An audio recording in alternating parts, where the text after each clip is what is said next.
Siapapun yang dia mengenali dirinya sendiri dulu, maka sesungguhnya dia akan mengenali Allah. Kenapa? Ya karena kalau dirinya sendiri aja tidak kenal, apalagi mengenali Allah. Yang sejatinya butuh keimanan secara sempurna untuk mengimani Allah. Yang secara notabene, secara kasat mata tidak kelihatan oleh panca indrawi.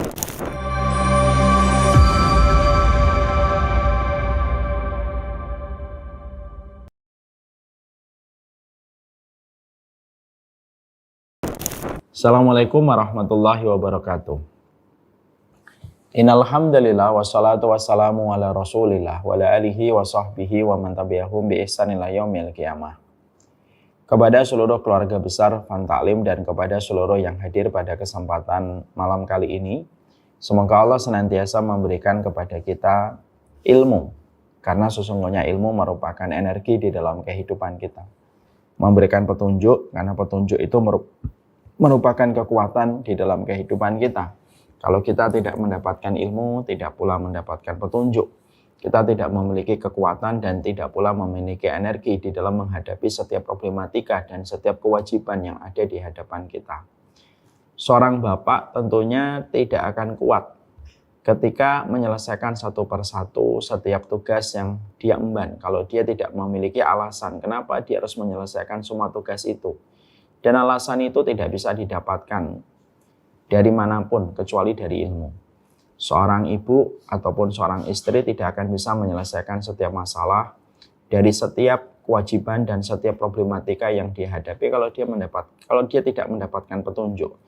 Dan tidak ada petunjuk yang paling maksimal memberikan solusi atas kehidupan kita kecuali adalah petunjuk yang datang dari Allah dan Rasul-Nya. Inilah yang menjadikan kita harus paham why-nya kita, kenapa kita harus mengkaji ilmu. Yaitu adalah karena ilmu memberikan kepada kita energi, dan kenapa kita harus terus mengkaji dalam setiap taman-taman ilmu. Karena sesungguhnya ilmu yang kita dapatkan juga membebaskan kita dari banyak blind spot yang ada pada kehidupan kita.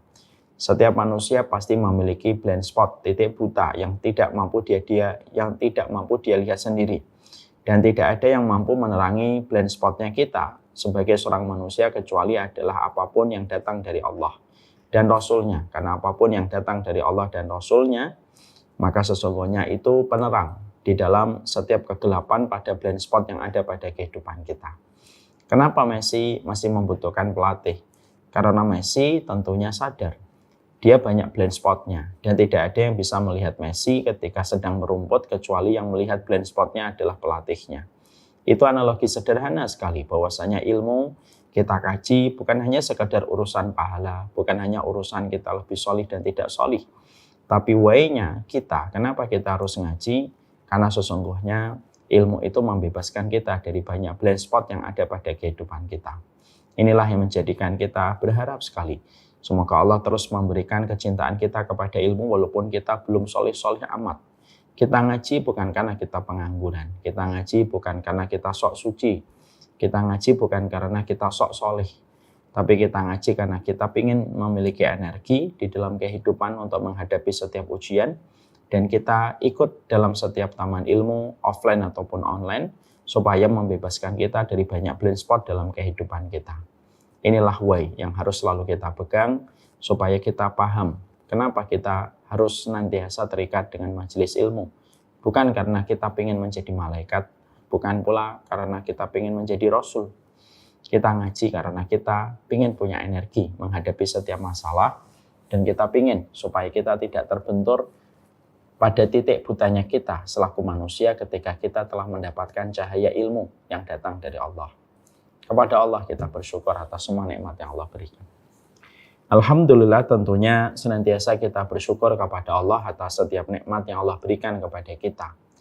Sikap hati kita ketika mengarungi kehidupan itu, sikap hati kita tidak lepas dari 3 perkara. Syukurnya tanpa syarat, sabarnya tanpa tepi, ridhonya tanpa batas. Inilah 3 komponen dan 3 racikan penting pada hati kita menghadapi setiap perjalanan kehidupan kita.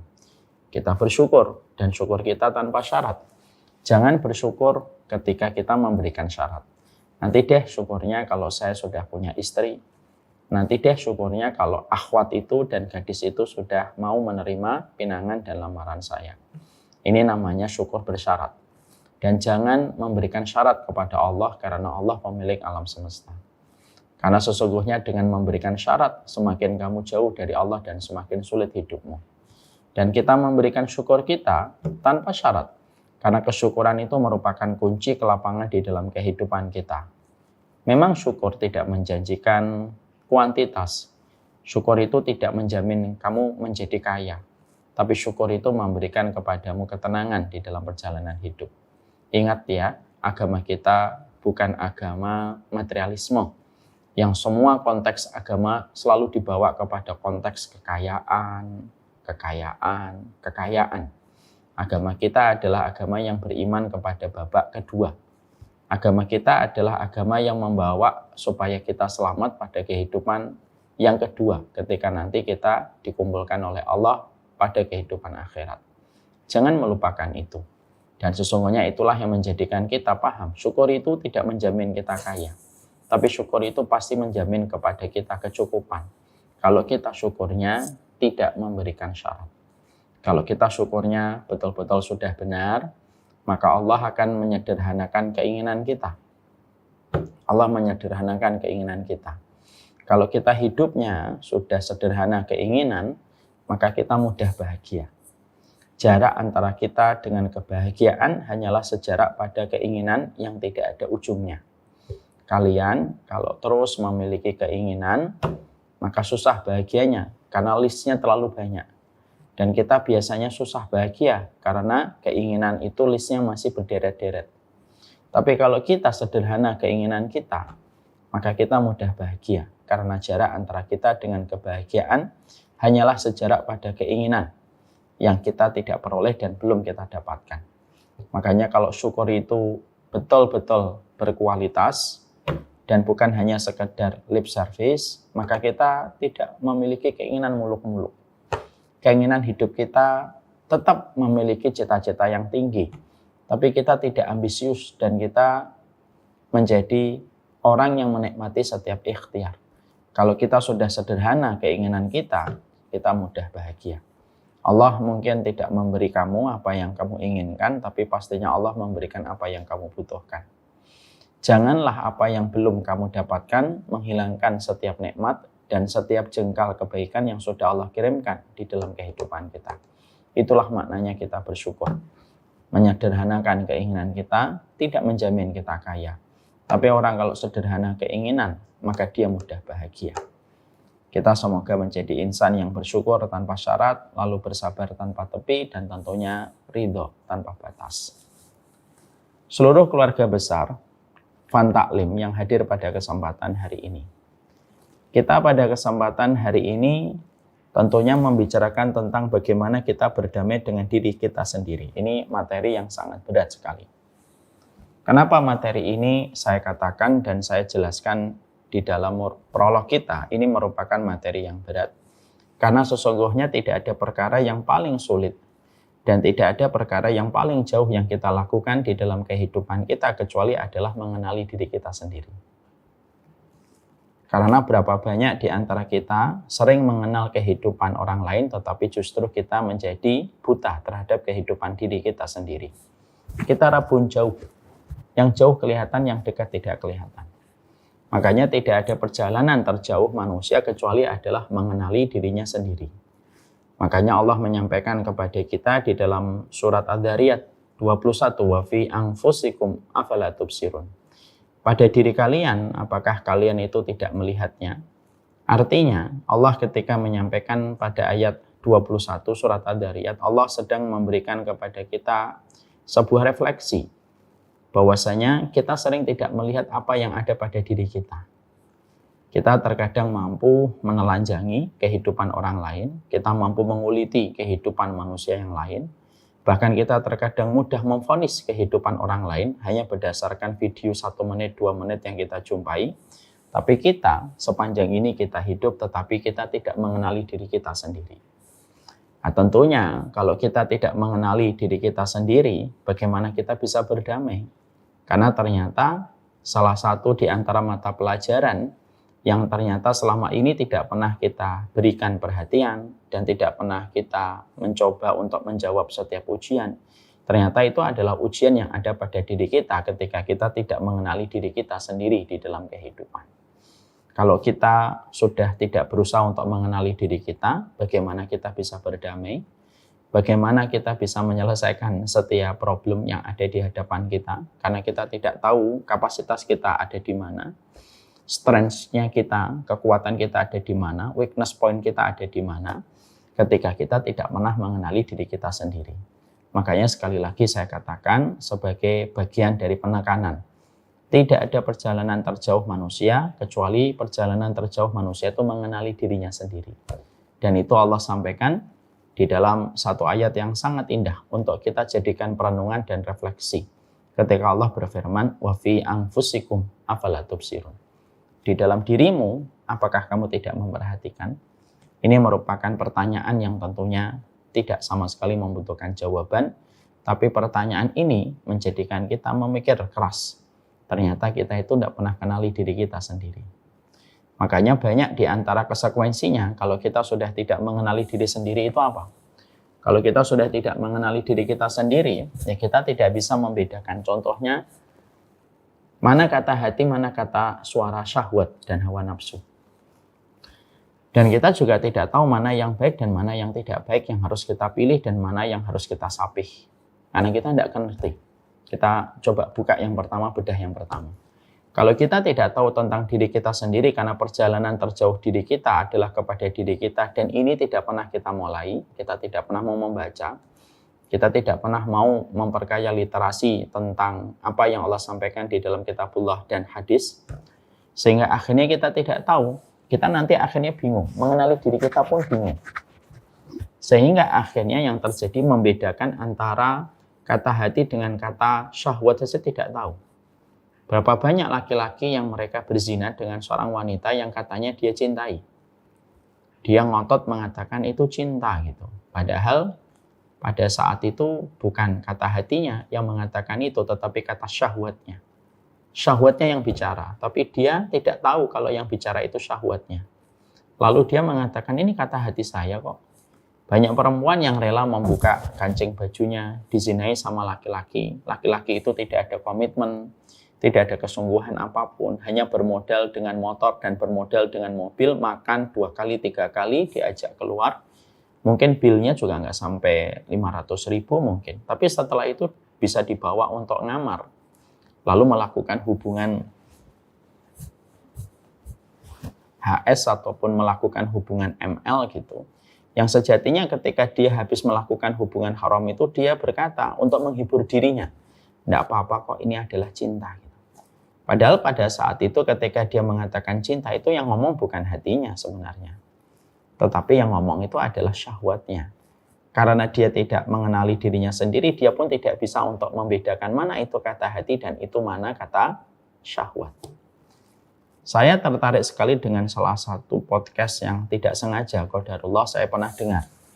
Di dalam podcast itu ada seseorang yang dia melakukan operasi transgender.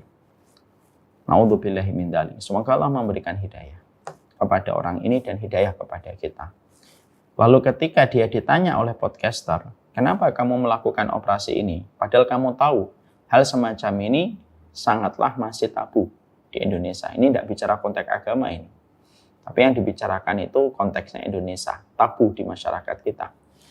Yang menarik saya soroti adalah ketika orang ini lalu menjawab, saya melakukan operasi transgender ini karena kata hati saya. Karena saya tuh merasa saya tuh kayak satu jiwa berada pada fisik yang salah, berada pada tubuh yang salah. Dan akhirnya saya melakukan operasi ini. Ya. Tentunya pertama kita menjawab dulu dengan iman. Yang kita jawab dengan iman adalah Allah itu tidak pernah salah memilihkan jenis kelamin. Kalau ada orang menuduh Allah salah memilihkan jenis kelamin yang harusnya dia perempuan jadi laki-laki atau sebaliknya, dia laki-laki jadi perempuan. Ya kalau Allah sudah kamu tuduh salah memilihkan jenis kelaminmu, terus yang benar siapa? Yang benar dirimu dibandingkan Allah. Sehingga Allah salah memilih jenis kelamin dan kamu mengkoreksi pilihan Allah. Kok akal kita tidak bisa nerima itu ya? Saya nggak bisa nerima itu. akal kita hanya sebatas segenggaman tangan, itu pun masih banyak hal yang tidak kita ketahui gitu. Orang ini pun kalau ditanya mungkin 100 pertanyaan tentang matematika mungkin juga belum tentu 100-100-nya dia bisa jawab gitu. Tapi dengan kualitas akal yang semacam ini, dia bisa dengan pede mengatakan bahwasanya pilihan Allah itu salah. Itu kan bingung bagi saya. Ini yang pertama jawabannya. Gimana sih kamu menuduh Allah itu salah pilihannya kepada dirimu? Yang kedua yang kita soroti itu adalah ternyata dia tidak bisa membedakan mana itu suara setan yang datang mengetuk di dalam dirinya gitu.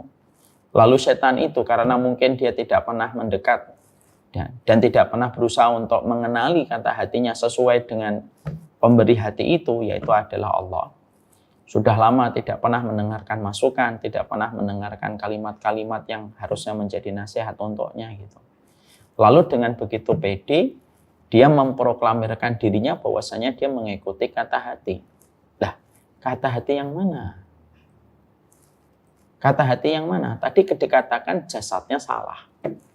Lalu dia mengatakan bahwasanya hatinya dia ikutin. Loh, bedakah antara keduanya gitu? Di satu sisi dia telah mengatakan bahwasanya tubuhnya salah. Berarti kan semuanya salah, termasuk hatinya kan? Tapi setelah itu dia bisa mengatakan bahwasanya ini mengikuti kata hati. Terus yang salah mana? Kemaluannya yang salah. Terus yang lain nggak salah. Kok diambil hanya part-part yang dia inginkan gitu. Tapi dari situlah jawaban untuk memberikan kepada kita satu contoh.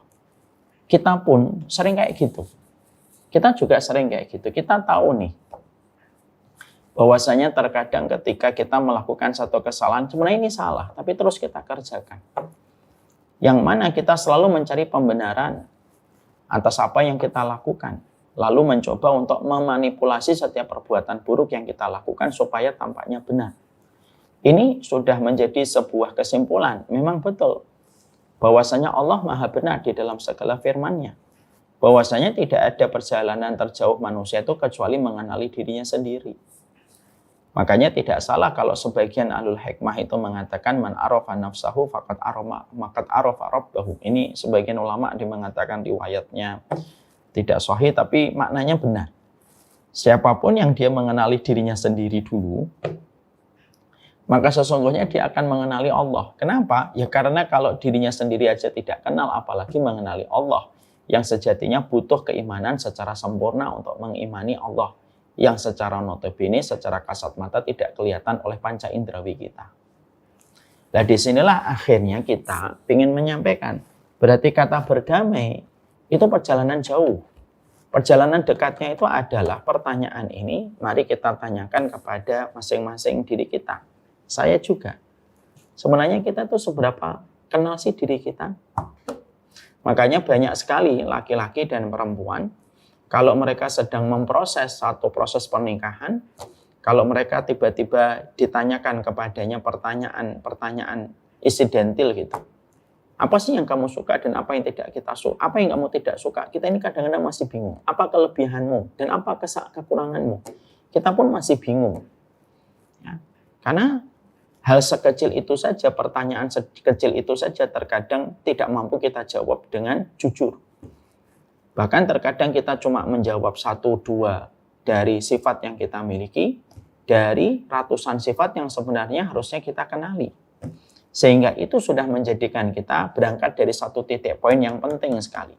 Bahwasanya kata berdamai itu dimulai dengan sebuah kata-kata yang singkat dari sebuah pertanyaan. Kita bertolak dari satu ayat di dalam surat Ad-Dhariyat 21. Kita itu sudah melakukan perjalanan untuk mengenali diri kita belum sih sebenarnya? Atau jangan-jangan tadi saya sampaikan, jangan-jangan kita lebih fasih ketika ngomongin orang, kita lebih mudah menguliti orang, kita lebih mudah untuk menelanjangi kehidupan orang, tapi ternyata kita tidak pandai untuk menguliti dan untuk menelanjangi diri kita sendiri ketika kita pun masih sering berdusta untuk diri kita sendiri. Dan ini sebuah teguran untuk kita. Makanya Allah juga menyampaikan surat Ad-Dhariyat 21, mari kita relate, mari kita connect-kan. Ini namanya munasabah. Mari kita sesuaikan. Surat At-Tur 21 sangat berkaitan dengan surat Al-Qiyamah. Surat Al-Qiyamah ayat ke-14 kalau tidak salah, Allah menyampaikan kepada kita, balil insan ala nafsihi basirah walau alqa ma'adhirah. Ya. Sesungguhnya manusia itu yang paling tahu tentang dirinya sendiri kalau dia itu melakukan sesuatu. Walau alqa ma'adhirah, walaupun manusia itu sering mengemukakan alasan-alasan kalau dia melakukan sebuah perkara. Jadi gini, Allah itu ingin untuk membuka fakta kepada kita. Manusia itu sering salah berprasangka sama orang lain. Kenapa? Karena yang paling tahu tentang diri kita itu ya diri kita sendiri. Ya. Walaupun kita sering mengemukakan banyak alibi, banyak alasan ketika kita melakukan dosa dan melakukan kemaksiatan. Tapi sebenarnya kita tuh tahu bahwasanya kita ini pendosa.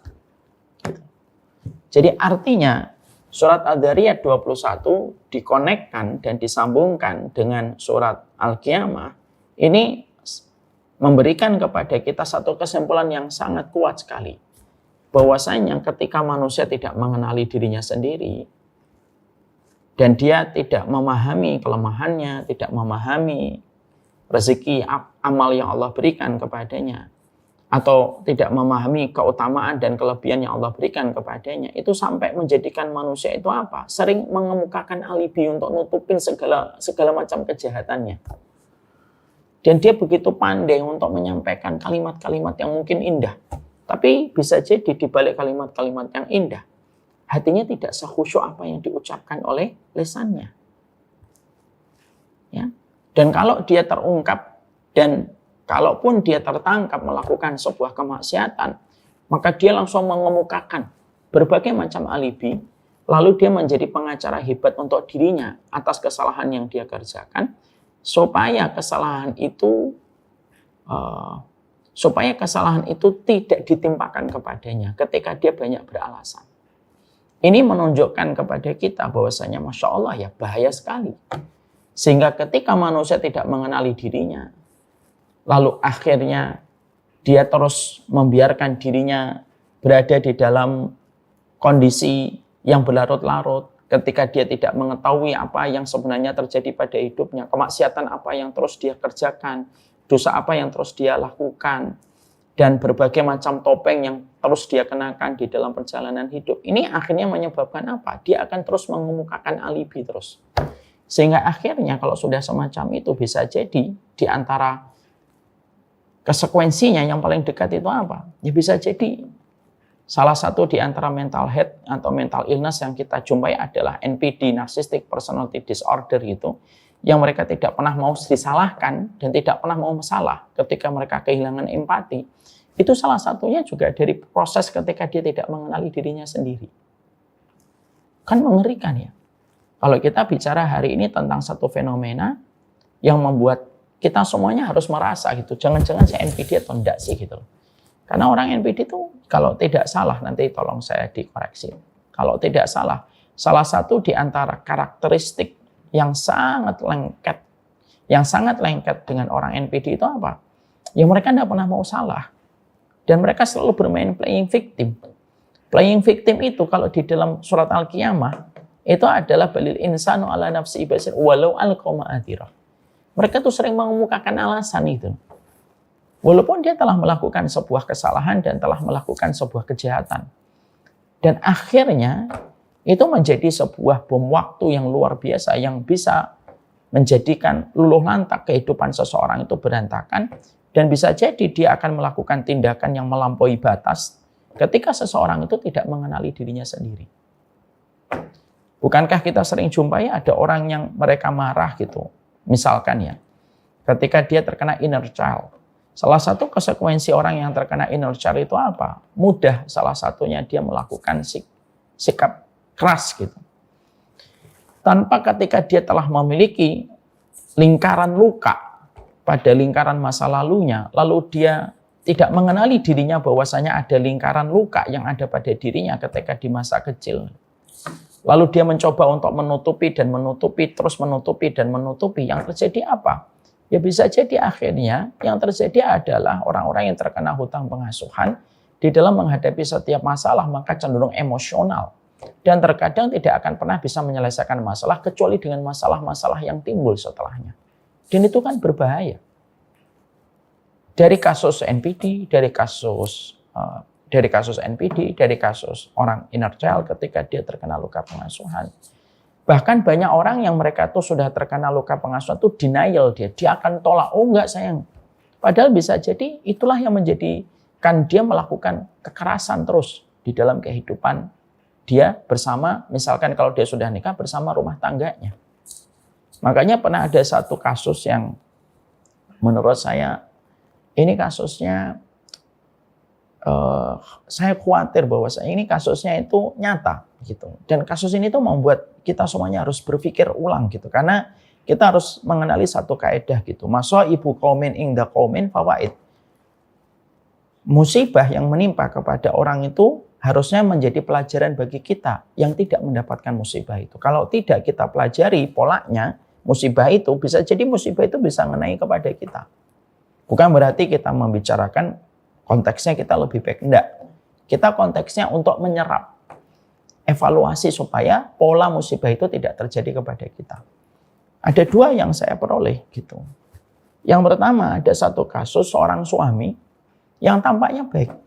Ya ikut ngaji gitu. Ikut kajian. Tapi setiap nanti dia ada masalah dengan istrinya, dia langsung melakukan kekerasan. Istrinya pernah dibanting. Pernah dibanting. Layaknya smackdown. Setelah dibanting gitu, padahal beliau berprofesi sebagai dokter. Insya Allah. Bukan mengenai profesinya ya, ini bisa mengenai siapapun. Bisa dokter, bisa ustadz, bisa guru. Lalu ketika dia dalam kondisi membanting, setelah itu minta maaf, nyesel-nyesel.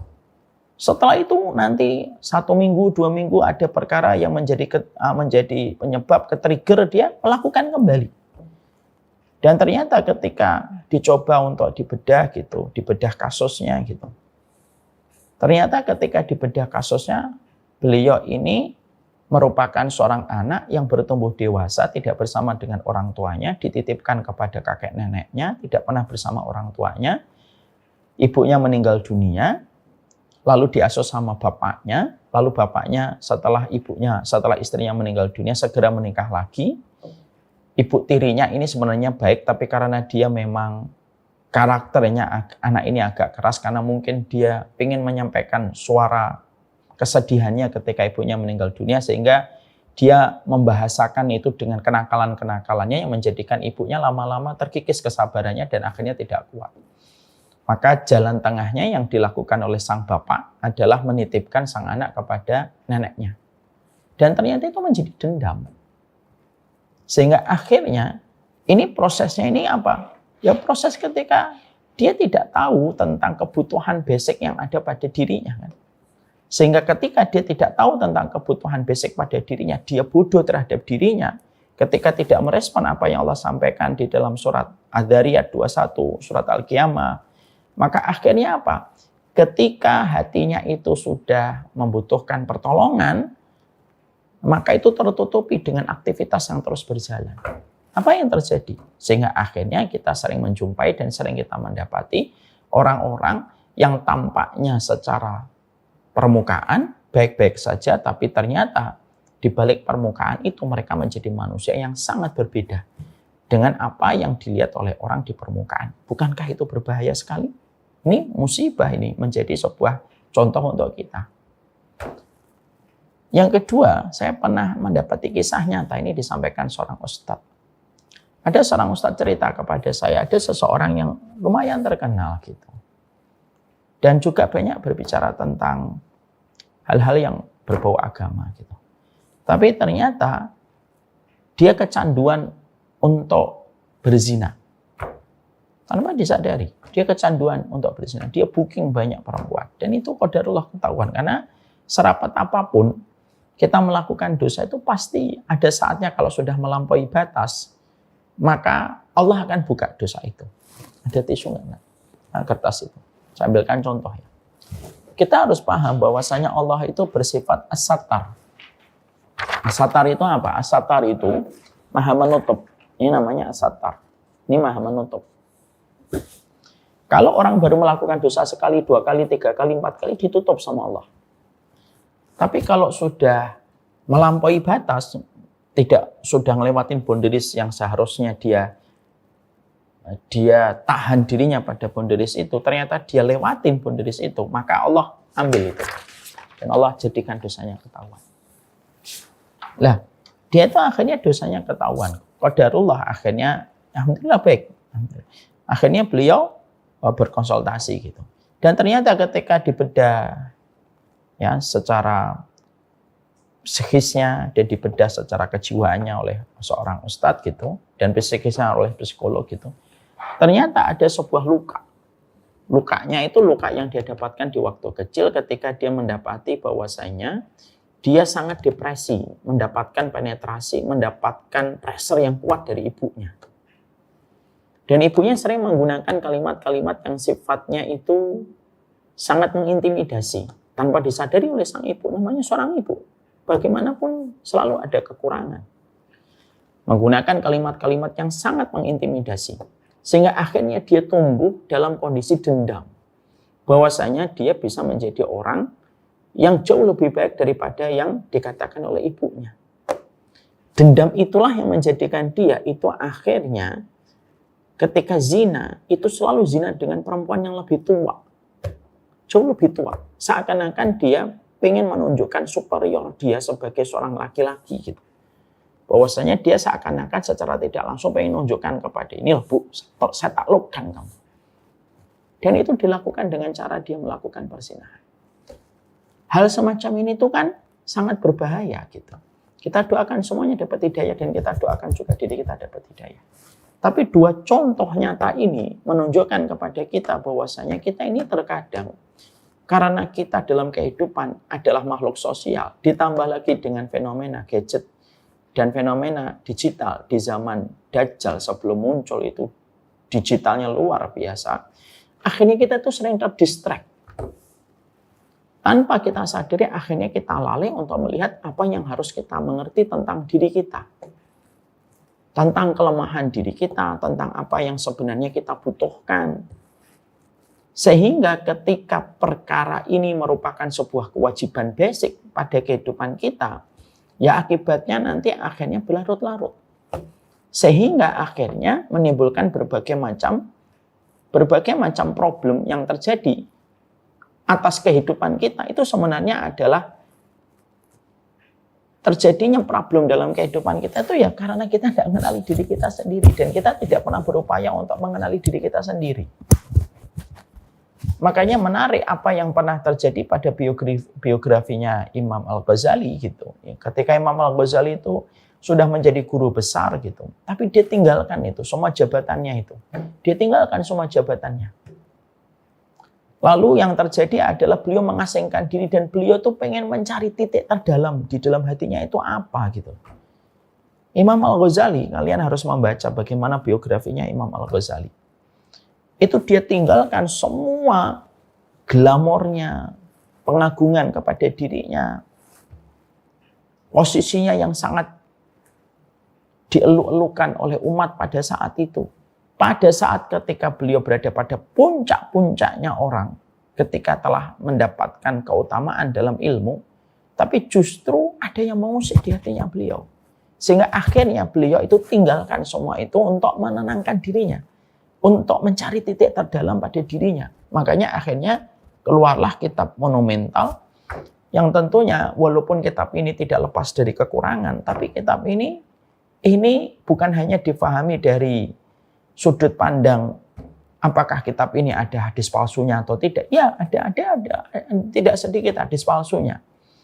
Tapi kitab ini harus dipahami bahwasanya kitab ini lahir dari perjalanan panjang seorang Imam Al-Ghazali ketika dia berada pada puncak keterkenalan dan ketika dia berada pada puncak ketika dipuja sama orang banyak, maka dia tinggalkan itu untuk mengenali dirinya sendiri. Makanya kitab Ihya Ulumuddin itu kitab yang tetap layak dijadikan referensi. Makanya sampai Ibnu Qudamah saja memberikan mukhtasar kan, memberikan kitab ringkasan namanya Minhajul Qasidin. Hadis-hadis yang bermasalah dikeluarkan, tapi tema per bab yang dibahas oleh Imam Al-Ghazali itu tetap menjadi salah satu kurikulum yang menyebabkan seorang Ibnu Qudamah memiliki kitab yang diambil dari khulasah dan ringkasan dari kitab Ihya Ulumuddin. Dan itu kitab lahir dari sebuah perenungan diri. Itu pula lah yang menjadikan kita memahami Rasulullah SAW itu. Makanya beliau itu mendapatkan mukjizat karena beliau adalah seorang nabi. Makanya yang dilakukan oleh Allah pertama kali ketika memberikan pertolongan kepada baginda Nabi SAW, maka yang dilakukan oleh Allah itu apa? Yaitu adalah membedah dadanya Nabi dan membersihkan hatinya Nabi dulu kan. Dan itu terjadi ketika Nabi masih belia. Berapa kali Nabi dibedah dadanya oleh malaikat Jibril, perintahnya Allah? 2 kali. 2 kali. Dan kita menyaksikan kata Anas bin Malik, yaitu seorang sahabat belia yang menjadi pembantunya Nabi selama 10 tahun. Sampai memberikan testimoni, kuntu ara asarul makhid fi sadri Rasulullah. Aku ini melihat bagaimana bekas jahitan itu ada di dada Rasulullah Shallallahu Alaihi Wasallam. Artinya betul-betul dibedah itu memang ditinggalkan jejaknya untuk kelihatan. Dan yang dilakukan Allah pertama kali itu apa? Membersihkan hatinya Nabi. Bukan hanya dibersihkan, tapi setelah itu Nabi dijadikan anak yatim, piatu, lalu dijadikan Nabi dalam kondisi dipindah-pindah dari satu orang kepada orang yang lain, dijadikan Nabi menggembala kambing. Itu semuanya tarbiyah. Itu semuanya tarbiyah. Itu semuanya edukasi tingkat tinggi yang diberikan Allah kepada Nabi Muhammad supaya persoalan pada dirinya selesai dulu sebelum beliau akan memikul tugas besar bagaimana memberikan cahaya kepada seluruh umat manusia. Itu yang dilakukan Allah pertama kali itu ya Allah menyelesaikan apa yang ada pada kehidupan Rasulullah SAW. Lah inilah yang menjadikan kita akhirnya memahami betul. Pada kesempatan malam kali ini yang ingin saya sampaikan itu apa? Mengenali diri sendiri itu penting sekali. Dan ini bukan bersifat anjuran. Ini bukan bersifat himbauan, tapi ini merupakan sebuah kewajiban. Karena kalau kita tidak mengenali diri kita sendiri, maka kita tidak akan pernah tahu apa yang kita butuhkan di dalam kehidupan kita. Kamu tidak tahu apa yang kamu kenali dirimu sendiri, kamu tidak tahu apa yang kamu butuhkan. Kamu sakit, tapi kamu tidak tahu kamu sakit apa. Terus gimana? Apa racikan obat yang kita harus berikan kepadamu kalau kamu tidak tahu penyakit kamu itu apa? Ini merupakan perkara untuk membuat kita membuka hati dan pikiran kita gitu. Sehingga pertama yang kita harus lakukan sebelum kita mengenal kata berdamai dengan diri kita sendiri itu adalah yang harus kita lakukan pertama kali adalah mengenali diri kita sendiri. Ini yang kita harus mengerti.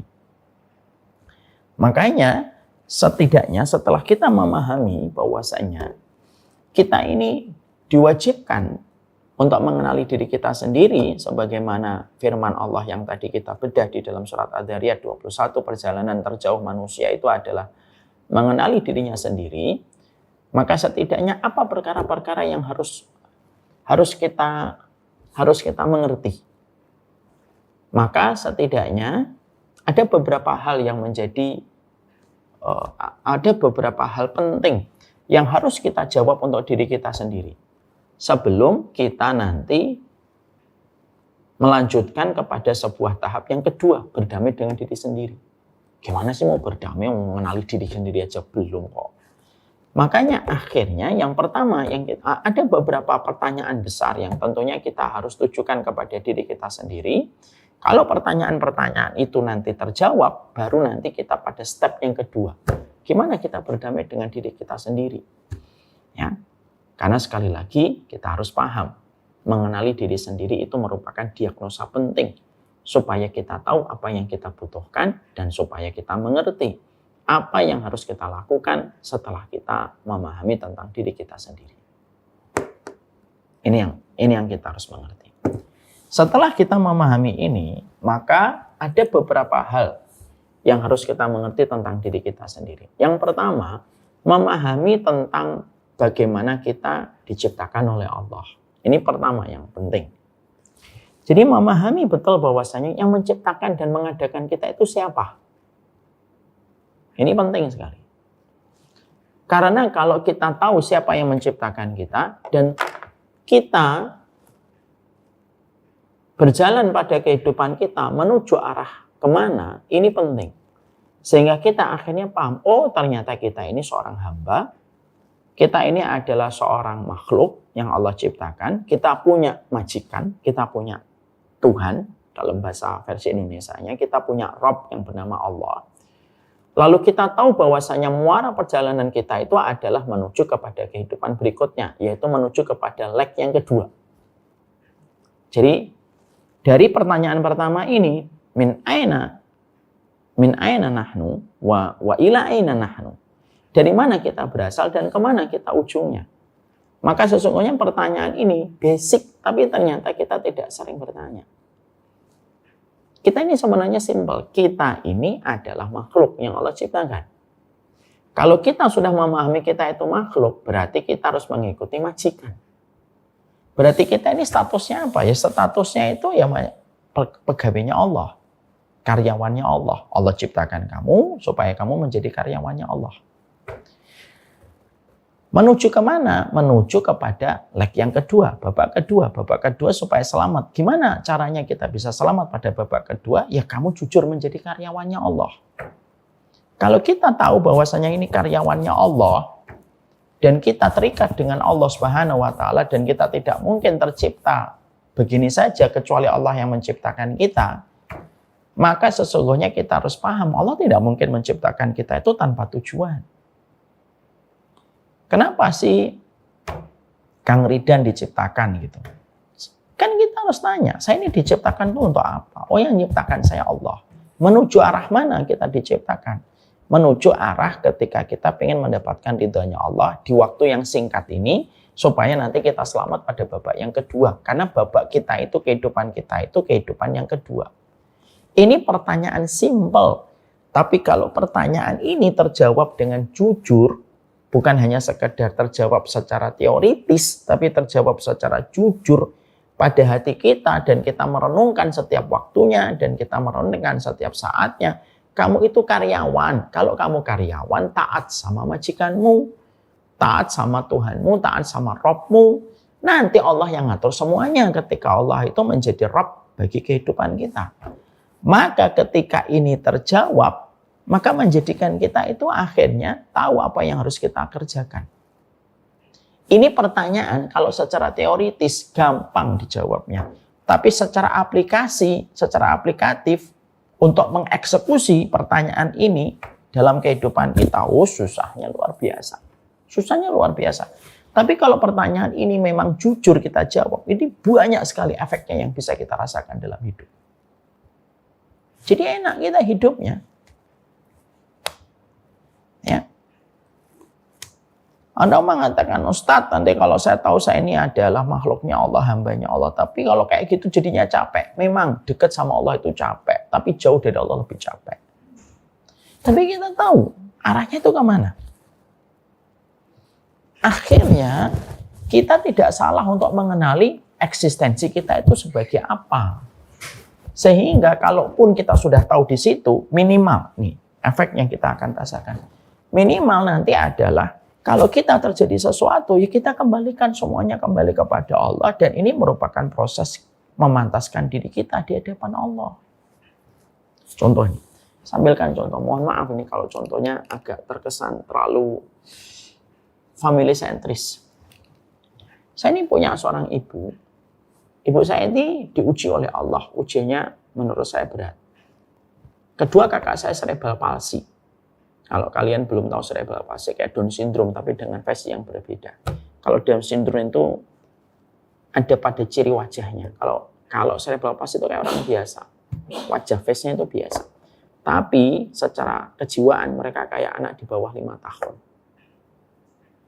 Yang ngancingin baju nggak bisa dan lain sebagainya. Kayak anak kecil. Walaupun umurnya sudah 50 tahun nih. Kakak saya pertama 57 tahun sekarang.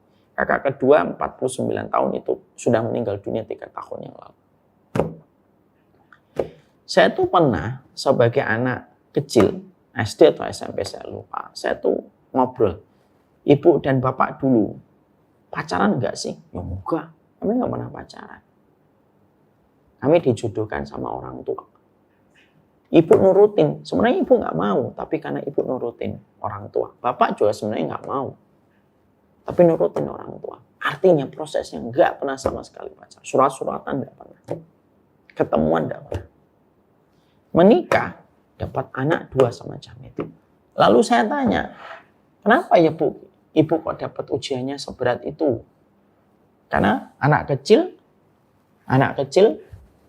ya fitrahnya itu kan tanya sesuatu yang normal gitu. Kenapa sih saya nggak punya mas dan tidak punya mbak yang normal gitu? Nggak punya teteh yang normal gitu. Yang bisa saya ajak ngobrol gitu. Berbagi hobi dan lain sebagainya.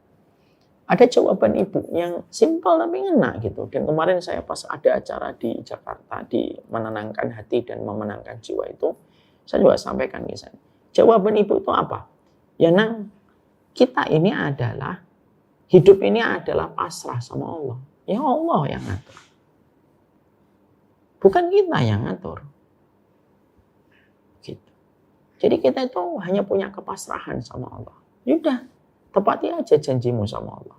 Udah pasrah aja sama Allah. Mungkin kita tidak bisa ngatur, tidak bisa milih yang kita mau. Allah yang memilihkan.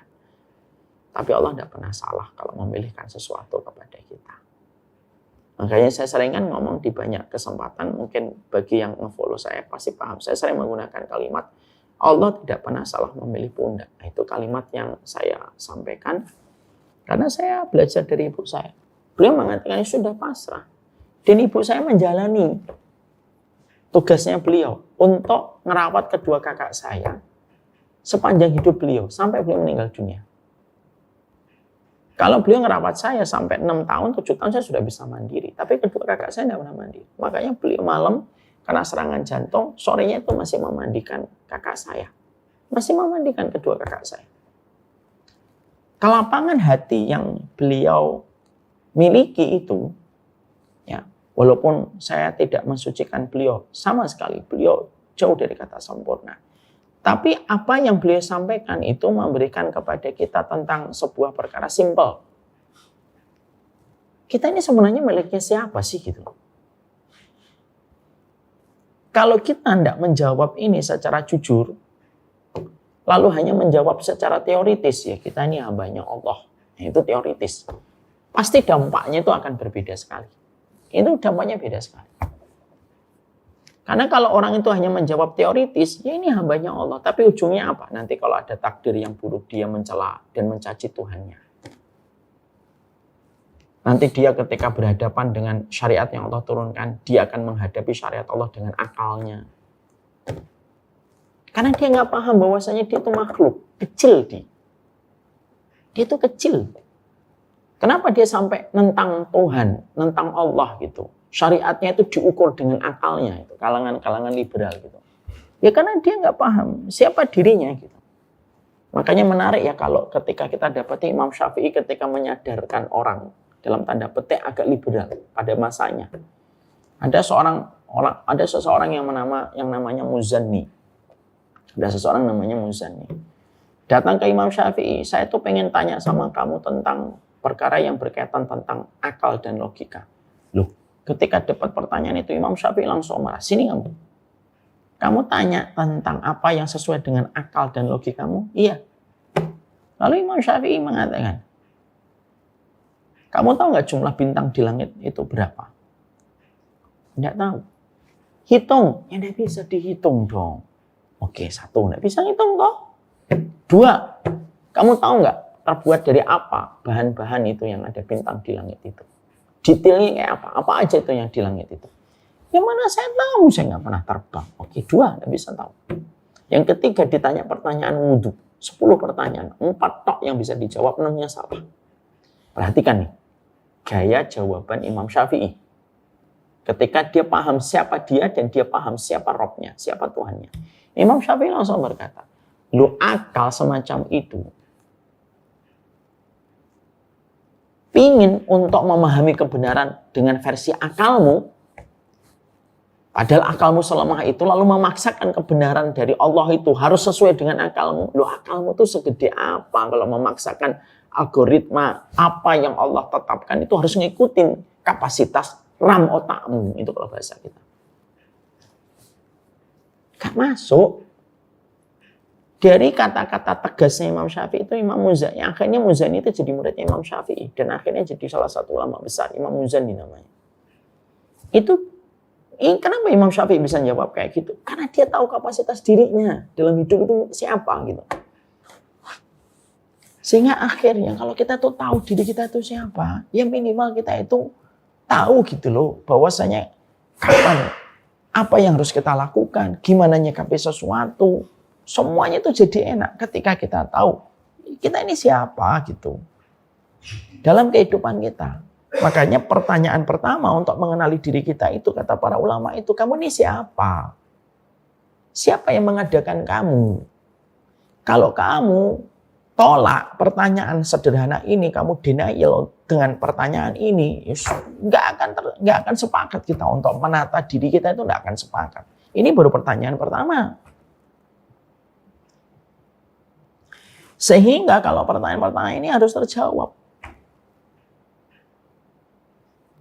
Sehingga kita nanti tidak mengedepankan perasaan, tidak mengedepankan apa yang mau kita inginkan gitu. Karena nanti kita akhirnya akan tahu gitu.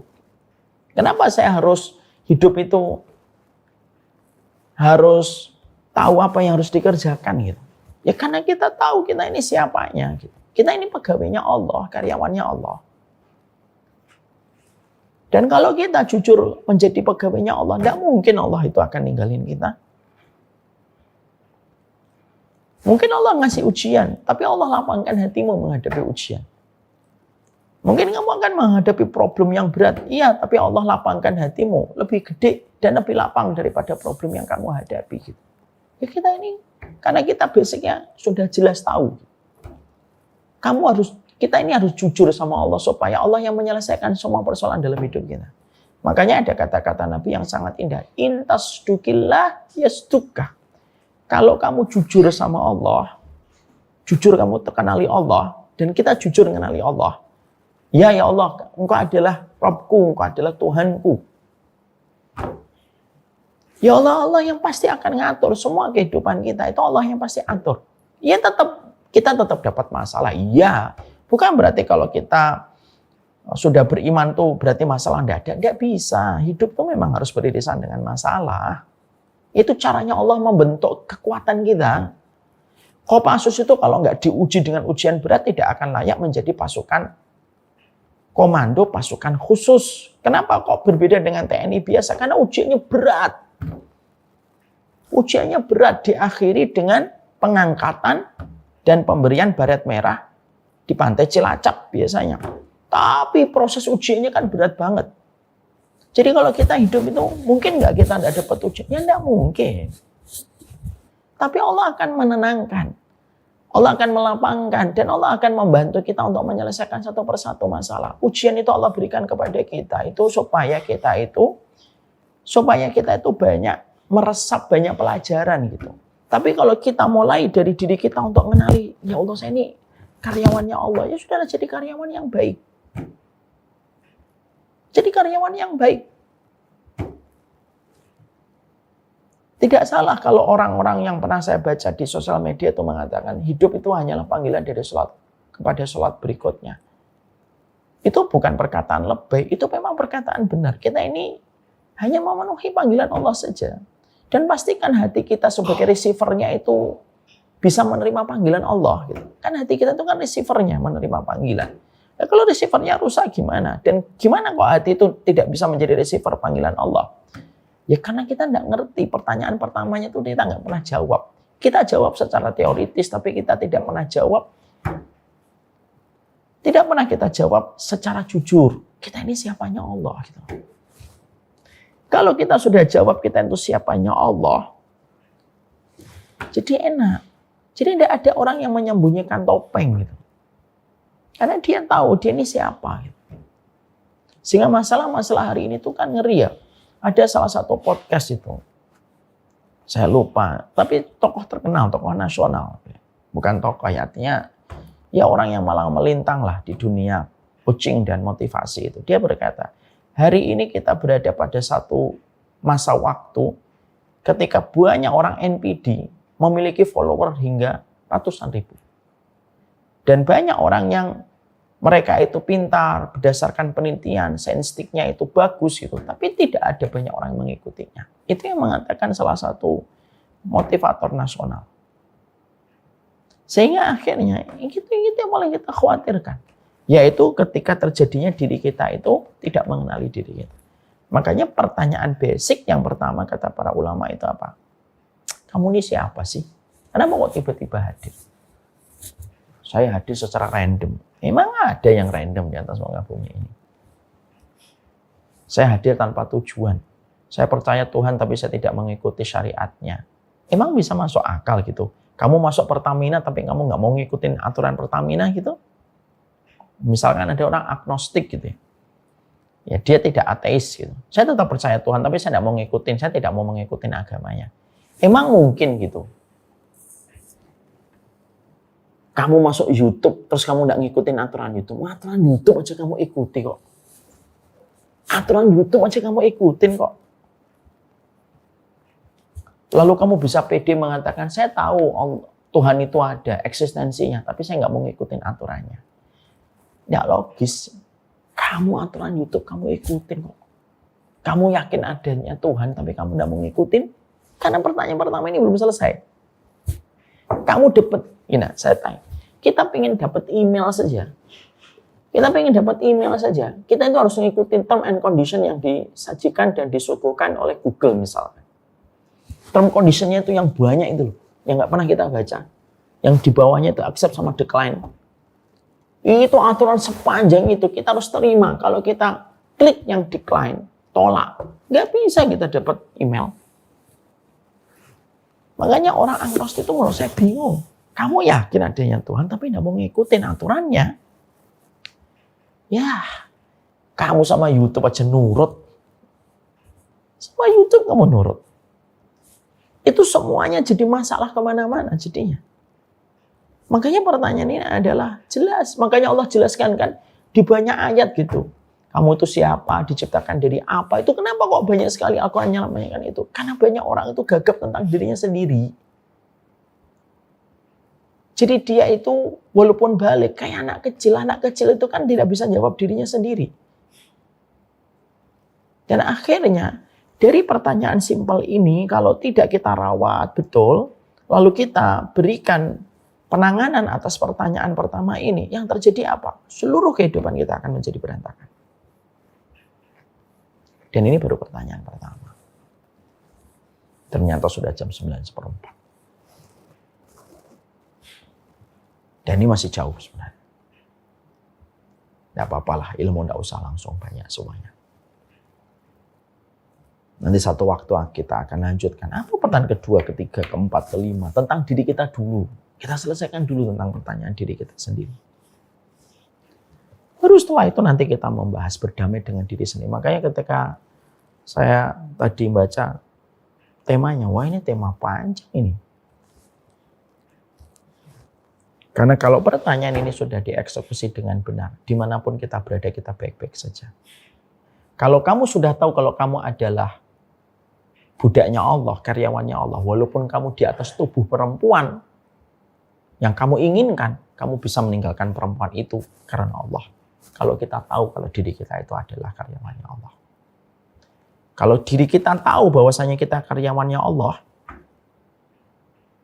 maka kita pun bisa menolak cek. Dengan ratusan juta kita tolak. Dengan kita mengatakan tidak. Jangan coba sogok saya. Kalau kita tahu kita ini karyawannya Allah. Semoga Allah rahmati dan Allah berkahi kita. Wassalamualaikum warahmatullahi wabarakatuh.